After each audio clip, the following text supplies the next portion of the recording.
Our chapter water in the atmosphere and this is our last topic. ये हमारे इस पाठ्य अध्याय का अंतिम टॉपिक या प्रकरण है, ठीक है ना, जो हम करने जा रहे हैं बेटा। हमें करना डिस्ट्रीब्यूशन ऑफ रेनफॉल, कि बारिश जो है वो कहाँ ज़्यादा और कहाँ कम, उसका वितरण कैसे है। हमें पता है अनइवन डिस्ट्रीब्यूशन है, ठीक है ना, हर चीज़ का, रिसोर्सेज का, हर चीज़ का डिस्ट्रीब्यूशन जो अनइवन मतलब असमान है, बराबर कहीं भी नहीं है, ठीक है, कहीं ज़्यादा कम। तो हमें यहाँ देखना कि विच एरियाज रिसीव्स मैक्सिमम रेनफॉल, ठीक है ना, या डेफिसिट फ्रॉम द रेनफॉल, कौन से है जहाँ कमी है या कम बारिश होती है, या कौन से ऐसे भाग है बेटा जहाँ बहुत ज़्यादा बारिश होती है। ठीक, अब इस डिस्ट्रीब्यूशन में एक सीधा एक चीज़ तो याद रखें, वो क्या बेटा, कि आपका जो भी इक्वेटोरियल रीजन है, ठीक है ना, हम आपकी बात करें तो आपका ये जो इक्वेटोरियल रीजन है, दिस इज मैक्सिमम रेनफॉल, ठीक है ना, थ्रू आउट द ईयर, पूरे वर्ष ये भाग जो है ये अधिकतम बारिश जो है वो प्राप्त करता है, वर्षा प्राप्त करता है। और आप जैसे इधर जाओगे तो आप यहाँ आ जाओ पोल्स पर, ये दोनों जो है ये आपके बहुत कम वर्षा लेते हैं, मतलब ध्रुवों पर बारिश आपकी कम होती है। और बेटा आपका भूमध्य रेखा विषुवत रेखीय जो क्षेत्र है इसके अंदर आपकी बारिश ज़्यादा होती है, वर्षा की मात्रा ज़्यादा होती है। ठीक, अब हमें देखना कौन कौन से ऐसे फैक्टर्स हैं, ये किस तरह से हमें इस डिस्ट्रीब्यूशन है उसको हमें अध्ययन करना कि हमें समझ में आ जाए। तो देखिए, लिसन बेटा, हमें दो चीज़ों का ध्यान रखना है, distribution of oceans and continents. Distribution हो गया वितरण किसका बेटा, महासागरों का और महाद्वीपों का वितरण, तो इसका भी इफेक्ट पड़ता है, ठीक है ना। डायरेक्शन ऑफ विंड्स यहाँ पर हो गया बेटा पवनों की दिशा, ठीक है, पवनों की दिशा पर भी है कि आपकी पवनें कहाँ से आ रही हैं। आपकी विंड्स जो है वो अगर वाटर बॉडीज से आ रही है, ठीक है ना, सी से या ओशन से आ रही है, और उसके साथ तुरंत बाद मतलब वहाँ से आने के बाद आपके महाद्वीप है, कोई भी स्लोप है या महाद्वीप है, तो इसका मतलब वहाँ बारिश करेंगे, ठीक है ना, क्योंकि वो सी से या समुद्र से आ रही है, इसका मतलब वो मॉइस्चर को लेकर आ रही है। और उसके बाद आपका क्या है, महाद्वीप आ गया, तो मतलब तुरंत बाद आपके उस विंड्स की जिस तरफ डायरेक्शन है और वो ओशन से आती है, उसके बाद महाद्वीप का जो भाग है, कोई भी भाग, चाहे वो ईस्ट में हो चाहे बेटा वो वेस्ट में हो, वो आपकी बारिश या वर्षा को प्राप्त करेगा, ठीक है ना, वहाँ पर वर्षा होगी। तो इसका मतलब डायरेक्शन ऑफ विंड्स पर भी डिपेंड करता है, पवनों की दिशा, और साथ में इन पर भी डिपेंड करता है, ठीक है। महाद्वीप के साथ में महासागर लगता है और पवनें वहाँ से आ रही हैं, तो महासागर कारण हो गया और पवनों की डायरेक्शन वहाँ से आ रही है। तो कॉन्टिनेंट आपका जो भी है, सपोज करिए आपका ये कोई भी कॉन्टिनेंट है, तो इस तरफ आपकी ओशन है, तो यहाँ से आपकी पवनें आ रही है, इसका मतलब कॉन्टिनेंट का ये पार्ट जो है ये आपकी बारिश लेगा, ठीक है ना, इस तरफ आपकी वर्षा होगी। और हमने ये पढ़ा था आपके ओरोग्राफिक रेनफॉल में कि आपका दूसरा साइड है स्लोप, अगर यहाँ माउंटेन नहीं है तो, ठीक है ना, तो आपकी आगे जाएगी तो आगे ये कम होती चली जाएगी, और अगर माउंटेन है तो दूसरी साइड आपका ड्राई रहेगा, क्योंकि एक तरफ ही आपकी बारिश है वो हो गई है, इसलिए आपकी इनके ऊपर डिपेंड करता है। अब इनके साथ साथ देखिए हम ईस्टर्लीज और वेस्टर्लीज, ठीक है ना, आपकी जो पूर्वा पवनें या जो पछवा पवनें होती है उन पर भी डिपेंड करता है कि कहाँ कहाँ कितने लैटिट्यूडनल जो बेल्ट्स हैं उनके ऊपर है वो कितनी बारिश होती है, ठीक है ना। हम यहाँ पर दो प्रेशर बेल्ट्स ली थी जहाँ बारिश ज़्यादा होती है, इक्वेटोरियल लो प्रेशर बेल्ट जहाँ आपकी बहुत ज़्यादा बारिश होती है, एक आपकी ऊपर है, ठीक है ना, सब पोलर जो बेल्ट है वो जहाँ आपकी ज़्यादा बारिश होती है। We will discuss latitudinal distribution of the rainfall. हम जो बात कर रहे हैं अक्षांशी की बात कर रहे थे, उससे पहले हमने बात की थी जहाँ समुद्र लगता है और वहाँ से पवनें जाती है तो बारिश होती है। तो कोस्टल एरिया जो है उनके पास अगर सागर होता है, इसका मतलब देयर इज मैक्सिमम रेनफॉल, ये ज़्यादा बारिश होती है, मतलब तटीय प्रदेशों के अंदर, ठीक है,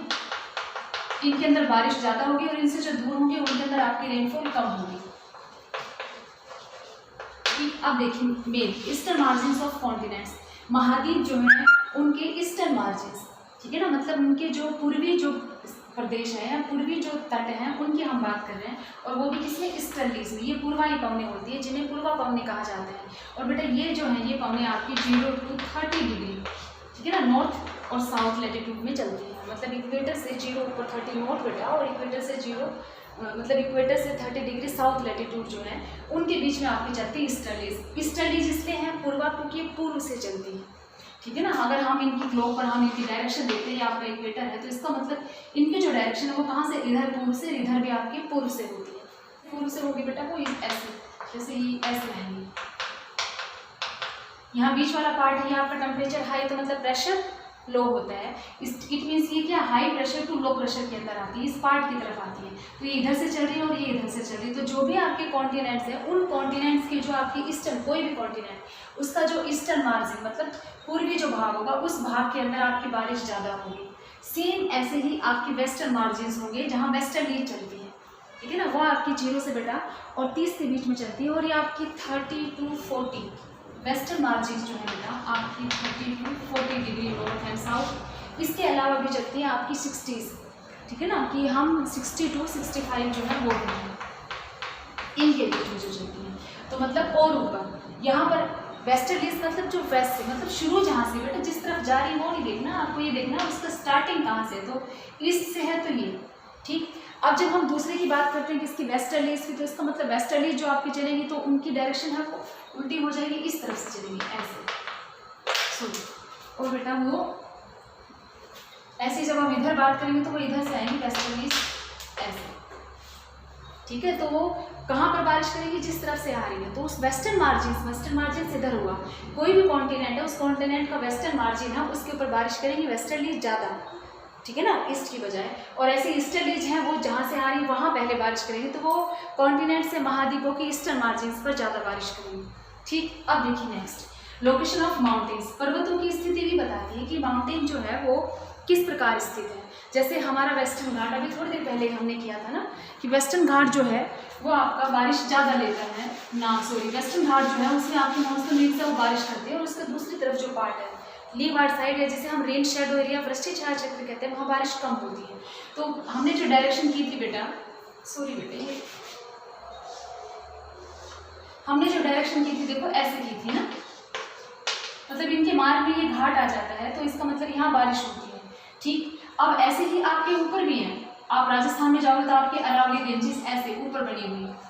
ठीक है ना, वहाँ बारिश नहीं होती है, बल्कि आपकी जो मानसून विंड्स हैं जब यहाँ से जाती है तो वो सीधा ही ऊपर चली जाती है, क्योंकि ये इन विंड्स के पैरेलल होती है, ये इसके अपोजिट होगी और ये आगे ऐसे ही जाएगी तो ये इसके पैरेलल और नीचे रह जाती हैं, तो आपका राजस्थान शुष्क रह जाता है और आपके यहाँ पर ज़्यादा बारिश होती है। तो ये किसके ऊपर, माउंटेन की लोकेशन पर भी डिपेंड है।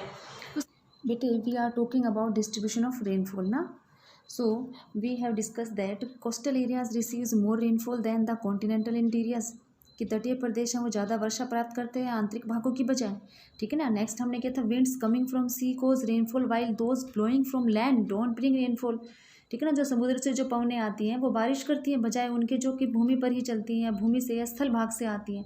वो बारिश नहीं करती या वर्षा नहीं करती। फिर हमने किया था eastern margins of continents in the path of trade winds receive more rainfall than their western counterparts, और similarly western margins of the continents in westerlies belt of temperate land receive more rainfall than their eastern margins in these areas। Means बेटा हमने बात की थी कि सनमार्गीय trade winds जो हैं उनकी जो पेटी उन्हें महाद्वीपों के पूर्वी भागों में वर्षा अधिक होती है और पश्चिमी भागों में कम, और इसी प्रकार जो आपकी पछवा मतलब वेस्टर्लीज हैं उनकी पेटी में महाद्वीपों के पश्चिमी भागों में वर्षा अधिक और पूर्वी भागों में वर्षा कम होती है। फिर हमने एक लास्ट भी किया था कि पर्वत श्रेणियों की स्थिति भी बताती है कि वर्षा मतलब स्थिति भी वर्षा को प्रभावित करती है, कि कभी कभी पर्वत श्रेणी आर्द्र और उष्ण वायु के रास्ते में आती है तो भारी वर्षा होती है, ठीक है। जैसे हमने बात की थी उसकी आपकी वेस्टर्न घाट की, जैसे अरब सागर की मानसून पवनों के रास्ते में पश्चिमी घाट के आने से पश्चिमी तटीय मैदान में खूब वर्षा होती है, परंतु जब कभी पर्वत श्रेणी पवनों के समानांतर हो तो वर्षा नहीं होती, जैसे कि बेटा राजस्थान में अरावली, ठीक है ना, मानसून पवनें अरावली पर्वत श्रृंखला के समानांतर चली जाती हैं और वर्षा नहीं होती। ये सब हमने किए थे। अब देखिए हम इसको मैप में देखते हैं, ठीक है ना। हम ये देखेंगे कि सबसे ज़्यादा वर्षा कहाँ है, तो जो सबसे डार्क कलर आपके इसमें दिखा रखा लास्ट का डार्क ब्लू, ठीक है ना, ये हैवी रेन एवरी मंथ, मतलब हर महीने यहाँ सब बहुत ज़्यादा बारिश होती है, भारी वर्षा होती है। तो देखिए आपका जो डार्क कलर है वो आप गौर से देखेंगे तो आपका ये जो है बेटा ये आपका 0 डिग्री जो इक्वेटर है उसके पास है। हमने यही किया था कि इक्वेटोरियल रीजन रिसीव्स मैक्सिमम या हैवी रेनफॉल, बहुत ज़्यादा यहाँ बारिश होती है, ठीक है। तो सबसे डार्क है वो ये है, सबसे कम आपका स्नो वाला जो है, और उसके बाद जो सेकंड है बेटा आपका इन फ्रीक्वेंट रेन जो है, इसमें अनिश्चित है या कभी कभी वर्षा होती है, ठीक है। जो आपका येलोइश कलर से ये जो मतलब दिखा रखा है वाइट से थोड़ा डार्क जो है, तो ये येलोइश कलर है, देखो ये आपके मोस्टली क्या है डेजर्ट एरियाज हैं, थार डेजर्ट इंडिया का या अरेबियन डेजर्ट या सहारा डेजर्ट आपका अफ्रीका का, ठीक है ना, ग्रेट वेस्टर्न डेजर्ट है आपका यूएसए का बेटा, कालाहारी हो गया आपका जो आपका दक्षिण अफ्रीका महाद्वीप है उसमें, ठीक है ना, आपका ऐसे अटकामा हो गया दक्षिण अमेरिका में आ जाइए, और ऐसे ही आपका ऑस्ट्रेलियन डेजर्ट हो गया, गोबी डेजर्ट ऊपर मंगोलिया में, ठीक, ये अलग अलग हो गए। तो मतलब डेजर्ट है ये आपके क्या है निश्चित और कम। फिर आपका है लाइट सीजनल रेन और एक आपका मॉडरेट रेन एवरी मंथ, ठीक है ना। अब ये आपके अगर आप उसके अकॉर्डिंग ये देखते हो कि आपके जो भी ईस्टर्लीज जो है मैंने आपको बताया था बेटा 30 डिग्री नॉर्थ और 30 डिग्री साउथ वाला। तो 0 से ऊपर 30 डिग्री नॉर्थ और 30 डिग्री साउथ देखोगे तो देखो आपके ईस्टर्न पार्ट्स जो हैं, ईस्टर्लीज जाती है तो ईस्टर्न पार्ट्स में बारिश हो रही है। देखिए इधर इंडिया के और इधर ये वाला जो पार्ट है आप ये देखेंगे तो यहाँ भी बारिश हो रही है, ठीक है, ईस्टर्न पार्ट में। इधर आप अफ्रीका में आ जाओ तो इधर यहाँ भी इसके ईस्टर्न पार्ट्स के अंदर बारिश हो रही है। आप दक्षिण अमेरिका में आते हो तो बेटा यहाँ भी ईस्टर्न पार्ट्स में बारिश हो रही है। तो ये ईस्टर्लीज हैं, ठीक है ना, ईस्टर्लीज है जो यहाँ बारिश करती हैं। ठीक, जब हम वेस्टर्लीज की बात करते हैं तो थोड़ा ऊपर चले जाइए, ठीक है ना, जो वेस्टर्न मार्जिन्स के ऊपर बारिश करती हैं। तो वेस्टर्न मार्जिन्स के अंदर आपकी देखिए बारिश जो है वो आपकी कौन सी, सबसे ऊपर नॉर्वे के इस तरफ आ जाइए, यूके के इधर आ जाइए, ये वेस्टर्न मार्जिन्स हो गए। इस तरफ आ जाइए बेटा आपके जो सबसे ऊपर आपका है कनाडा, सॉरी क्या बोलते हैं इसको, नॉर्थ अमेरिका, इसमें कनाडा का जो पार्ट है ये आपके वेस्टर्न मार्जिन्स हो गए, इस पर बारिश होगी। अगर बेटे हम टोटल अमाउंट लेते हैं ऑफ एनुअल रेनफॉल, ठीक है ना, तो हम ये देखेंगे कि हैवी रेनफॉल मतलब जिनमें 200 मोर देन या 200 सेंटीमीटर से ज़्यादा जो बारिश होती है, ठीक है ना, वो हैवी रेनफॉल में काउंट होते हैं आपके, मतलब हैवी रेनफॉल एरियाज। और these areas include the equatorial belt हो गया, ठीक है, द विंडवर्ड स्लोप हो गया या mountain along the western coast हो गया, in the cool temperate zone and the coastal areas of the monsoon lands. यही हमने किया बेटा कि वो सारे क्षेत्र, ठीक है ना, जैसे भूमध्य रेखीय हो गया, शीत शीतोष्ण कटिबंध के पश्चिमी समुद्री तट पर स्थित पवनाभिमुख ढालें हो गई, या मानसूनी प्रदेश के समुद्र तटीय क्षेत्र, ये 200 सेंटीमीटर से अधिक वर्षा प्राप्त करते हैं, ठीक है। फिर 100 सेंटीमीटर से अगर 200 लेते हैं तो इसमें कौन से आएंगे, ये आपका सेकंड नंबर वाला हैवी सीजनल रेन जो आपका है, ठीक है ना, ये आएगा। तो इसमें आपके कौन से आएंगे बेटा कि areas adjacent to heavy rainfall regimes are the areas of moderate rainfall, the coastal areas in the warm temperate zone also receives moderate amount of rainfall. कि कौन से प्रदेश आएंगे, भारी वर्षा के निकट जो उसके आसपास है वो क्षेत्र आएंगे। फिर 50 से 100 सेंटीमीटर अगर हम लें तो ये भीतरी भाग होते हैं, ठीक है ना, उष्ण कटिबंध के भी हो सकते हैं और शीतोष्ण क्षेत्रों के भी हो सकते हैं, मतलब ट्रॉपिकल लैंड्स के भी बेटा, central part of tropical lands and eastern and interior parts of temperate lands, ठीक है ना, वो इस कैटेगरी के अंदर आते हैं। और 25 से 50 अगर हम लेते हो तो बेटा इसमें आपके रेन शेडो एरियाज आएंगे, महाद्वीपों के आंतरिक भाग मतलब interior parts of the continents होंगे। और 25 सेंटीमीटर से भी कम लेते हो तो इसके अंदर आपके मरुस्थल होते हैं, मतलब आपके डेजर्ट, चाहे वो कोल्ड हो, ठीक है, मतलब आपके मतलब गर्म मरुस्थल है वो भी हो सकते हैं बेटा, और आपके ठंडे भी हो सकते हैं, दोनों ही हम इसमें ले सकते हैं, मतलब tropical lands and the arid deserts come under this category. ठीक, तो ये आपका बेटा हो गया डिस्ट्रीब्यूशन ऑफ रेनफॉल, मतलब पूरे विश्व में वर्षा का वितरण। आपका चैप्टर बेटे कंप्लीट है, ठीक है, आप समझने की कोशिश करिए इसको और खुश रहिए बेटा।